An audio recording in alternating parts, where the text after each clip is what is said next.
After years of fighting, finally a lifeline for Rodney Reed. They do know, the state knows that I'm innocent. He has always claimed he did not kill Stacy Stites in 1996, and today a step toward possible vindication. There's enough out there to cast doubt, and that is enough for a new trial. But a stay of execution is just the beginning. Where does this case go from here? It's not very often that this happens. Tonight, what comes next in the KVUE crime files, the case of Rodney Reed.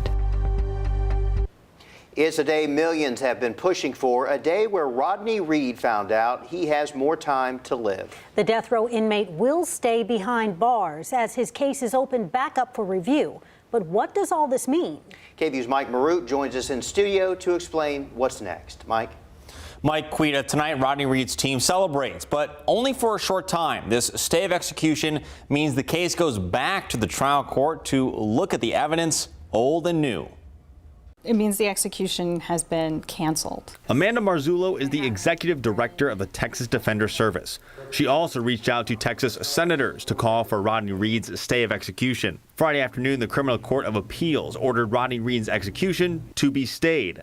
They based their order on three things: Reed's innocence claim, possible false testimony in court, and that not all evidence was brought to the defense. In this case, we had a number of members of Bastrop law enforcement who are aware of sort of a violent relationship between the alternate suspect, Jimmy Fennell, and Stacy Stites. It's pretty normal for the Court of Criminal Appeals to order a stay of execution. However, one of the claims from Reed's defense team is out of the ordinary. What's sort of novel is that it's rare for a death case to have an actual innocence claim. Now, the case goes back to the trial court in Bastrop, where they will look at the facts of the case again. What they'll issue is what they call a suggested findings of fact and conclusions of law, and it'll go up in front of the Court of Criminal Appeals. From there, Reed's fate will be in the Court of Criminal Appeals' hands. They'll be able to say he is or isn't what they call actually innocent.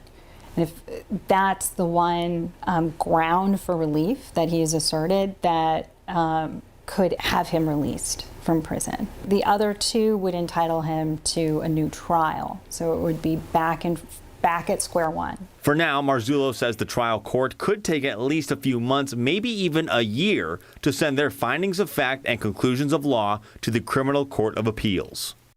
While it's more common for the Court of Criminal Appeals to order this decision, it would have been rare for Governor Greg Abbott to call for a stay of execution. He's only done that once during his time in office. In the studio, Mike Marute, KVUE News.